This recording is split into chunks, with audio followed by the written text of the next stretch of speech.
Hey there, class. I wanted to make a quick video to just show you where you can find some of the syntax for the graded response model assignment. I know some people were wondering where where they could find some of this syntax that I was showing you yesterday. You should have access to everything already. Uh, Most of it will be in the GRM of SAQ file. Uh, in there, I mean, it's always, it shows you how to load the data, how to read the data, how to rename variables, how to run, just some preliminary statistics. Uh, in here it shows you how you can subset your data by column name. That's what it asks you to do here on the assignment. You could also subset the data using these variable names too, so you don't have to figure out what column they're actually in the data file.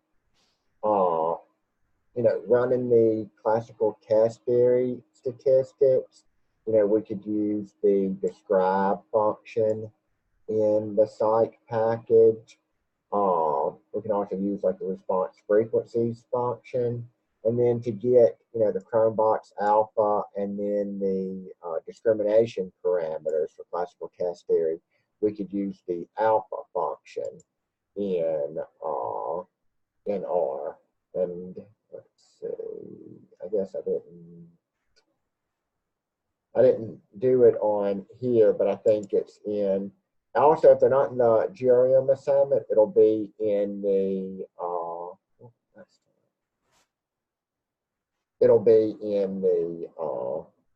assignment, the binary IRT example. So here, we show here it's using the classical test theory item statistics.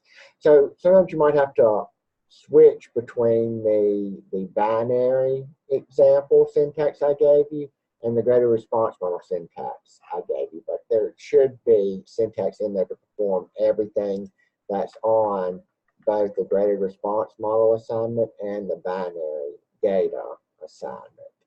To fit a model, you basically just use the MERT function. So for the graded response model assignment, you can see, we would use the MERT function and fit the model, give it your data. All of these models we're fitting are unidimensional, so we can just use the shortcut model equal 1 and then the type equal graded.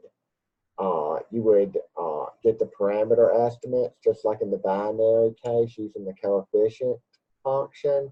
And then we want the IRT parameters to print. So we'd say IRT pars equal true. And then if we use the simplify equals true, we get it in the nice little matrix form.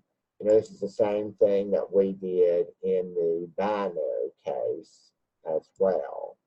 Remember, the only thing here we're changing is this item type equals, instead of brash, it says graded. Because the nested data have a lot of missing data in them, you'll need to add this argument to the MERT function, because there are some individuals in the data set who didn't answer any of these items we're interested, any of the SF items we're interested in.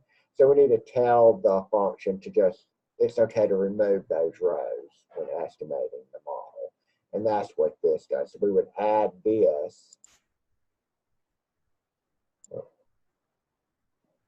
to our MERT function like that. So, here's my assignment syntax, and here's the syntax I gave you. So when you fit the model, you would just add it in here at the end.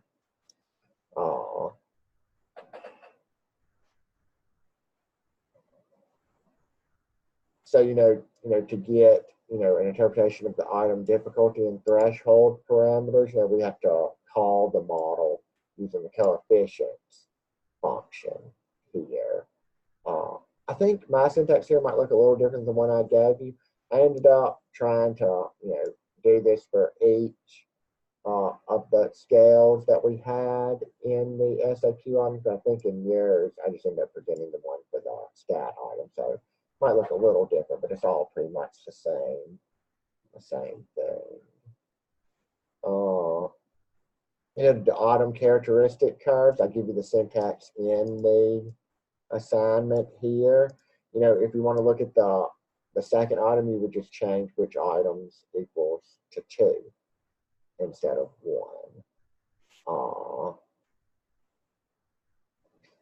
To plot the item information function, instead of using type equals trace, we would use type equals info trace in the plot function. So I'm trying to, if you look through this assignment, I give you the syntax you need to perform each analysis. Same thing here for the test information function. You need to change type equals info SE in the plot function. So we would change this out. And these are also available when we plot in the GRM assignment. So you can see there's the trace functions, there's the info trace, there's the info SE. So you can get all of that in there. Compute estimates of factor scores. That's the same way we did it in the binary case. Remember, we created factor scores.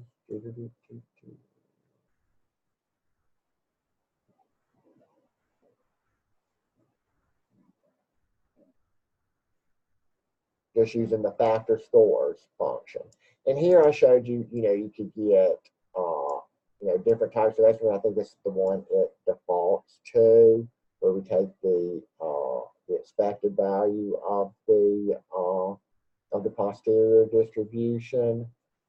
This we would maximize the posterior distribution, so we take the mode of it. This is just a maximum likelihood estimation. So, in the graded response model, so factor score, see, we just took the default, so you can just give it the model that you fit. If you wanted to do a different estimation procedure, you could look back at the binary case and see what it is, the different options that are available for that. Item fit's the same thing as it was in the binary case. You choose the item fit command and you give it your function that you fit. So that gives you the fit statistics. For the graded response model, I think it just gives you the chi-square statistic. You could ask for other ones, but that's all it gives you by default. To get the empirical plot, we just add that argument to the function. The person fit statistics has problems computing it because of the missing data. So you could just copy all of this syntax to get the person fit statistics. And be sure you read my comments here. To be able to use this function, you need to give it your fitted MERT model and estimates of the latent trait from factor score. So you have to use the factor scores you computed in number 9 in here. To estimate the 1PL version, I give you the MERT model syntax to estimate this. This is the same way we did a 1PL model in the binary case. If we look back at that, so the 1PL RT model, we had to give it our MERT model. We had all the values, then we had to tell it to constrain the discrimination parameter to be equal across the variables. That's what we did here. That's the same thing I'm doing here. Our factor is going to include the first 4 variables, and I want to constrain the first 4 to have the discrimination parameter all equal to each other. Then we ask you to fit a partial credit model. You do the same. Here's the syntax for it. It's the exact same MERT syntax. You just change item type equal rash. but we still have to add our technical list, parentheses, remove empty rows equals true.